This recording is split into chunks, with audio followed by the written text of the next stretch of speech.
शूल खड्ग घेऊनी विनाशण्या असुर ये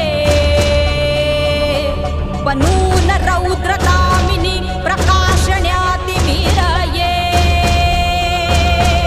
प्रतीक नारी शक्तीचे वैष्णवी महेश्वरी तुझाच अंश राहू दे सदैव माझ्या अंतरी आई अंबे